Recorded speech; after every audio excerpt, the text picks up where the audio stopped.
42살에 결혼해서 44살에 출산을 했습니다.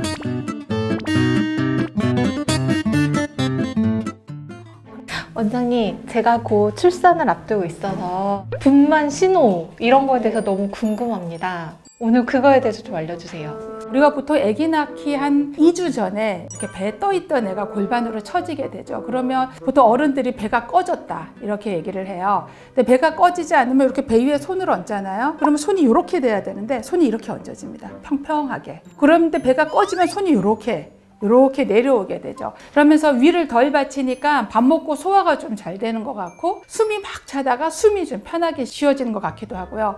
그 대신 또 애가 처지면은 당연히 방광을 눌러서 소변이 자주 마렵게 됩니다. 이런 증상이 있고 그때 내진해 보면 36주, 7주 이때 첫 내진을 하잖아요. 그래서 내진하다 어느 순간 아기가 처졌네요 이런 얘기를 하게 됩니다. 근데 내진을 하지 않고도 또 아는 방법이요. 요즘 초음파 자주 보시잖아요. 그러면 초음파 보면 아기가 머리를 밑으로 하고 있을 때 심장이 어디에 있나 보면 요 배꼽 선에 있으면 아기가 안 처진 거고요. 아기가 처지면 훨씬 밑에서 심장이 뛰는 게 보이게 됩니다. 그래서 그걸로도 이제 간접적으로 사실 좀 알 수는 있습니다.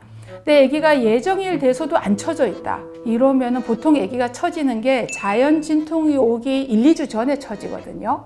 근데 예정일 지나서도 애 안 처지고 있다. 이러면 자연분만의 준비가 잘 안 되고 있는 거죠. 그러니까 보통은 이게 1, 2주 전에 거의 평균적으로는 2주 전에 아기가 이제 처지게 됩니다. 그렇게 지내시다가 이제 어느 날 갑자기 피가 비치게 되죠. 이게 이슬이라고 하잖아요. 이슬이 자궁 입구를 막고 있던 약간 피가 섞인 갈색 점액이에요. 그게 자궁문이 부드러워지면서 벌어져 가지고 쏙 빠지는 거거든요. 그러면 갈색으로 점액이 정확하게 그거를 느끼시는 분도 있고 갈색으로 핏기가 한 하루 이틀 나온다고 느끼는 분도 있어요. 근데 요거 헷갈리면 안 되는 게 내진하고 그날 피가 비칠 수도 있거든요. 내진하고 그날 피 비친 거를 이슬로 이제 생각하시면 안 되겠죠.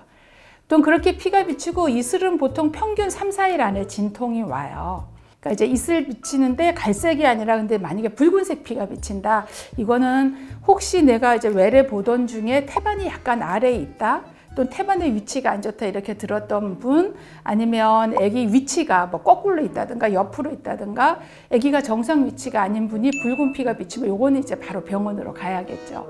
그렇지 않고 아기 위치도 괜찮고 뭐 아기도 잘 놀고 내가 잘 노는 걸 느끼고 그러면 이슬이 비친다고 꼭 병원에 가야 되는 건 아니에요. 예약된 날짜에 가도 괜찮으실 거예요.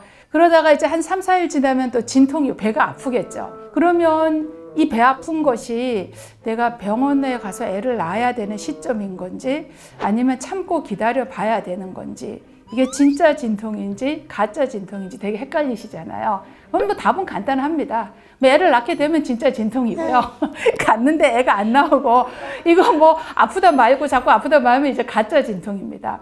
이 가진통과 진짜 진통을 구분하는 또 하나의 방법이요. 가진통은 쉬면 안 아파집니다. 그러니까 병원에서 가만 누워 계시면 갑자기 안 아파지세요. 우리의 상상과 거꾸로 점점점 아기는 위로 올라가고 배는 안 아파지고 그럼 하룻밤 잤어요. 이제 집에 가라 해야 되나 말아야 되나 우리 너무 고민이 많죠. 그럼 이제 괜히 쓸데없이 촉진제 쓰게 되는 거죠. 이제 예정일 또 다가왔으니까. 만약에 예정일이 하루 이틀 지났다면 뭐 선택의 여지가 없지 않습니까? 그래 오늘 애를 낳아보자. 이런 심정으로 촉진제를 쓰게 되는 거죠. 근데 그런 갈등이 없으려면 가장 정확한 좀 기다려 보시는 거예요. 단 아기가 잘 노나 물이 흐르나 안 흐르나 요게 아니라면 기다려 보시는 거죠. 좀 자세도 바꿔보고 뭐 앉았다 일어났다 해보고 좀 어디 기대도 있어 보고 계속 아픈가 안 아픈가 그건 뭐 30분 1시간을 보는 게 아니라 이제 여러 시간을 보는 거죠.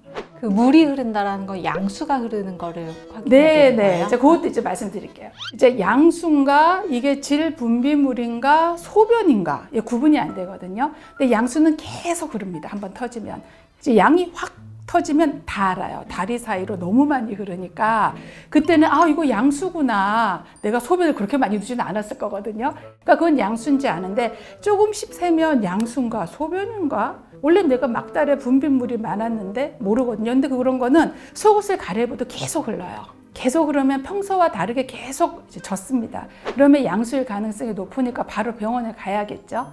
어쨌든 최대한 마음을 좀 이렇게 잘 진정하셔서 규칙적으로 아픈 게 중요하거든요. 근데 가증통도 가끔 규칙적으로 오긴 하지만 우리가 초산모들은 보통 5분에서 7분? 근데 이제 경산모 둘째 아이부터는 10분이라도 규칙적으로 아프면 오시라 이렇게 얘기를 하기도 하죠. 근데 그렇게 오셔도 초산모들은 자궁문이 3cm 잃는 경우도 드물어요.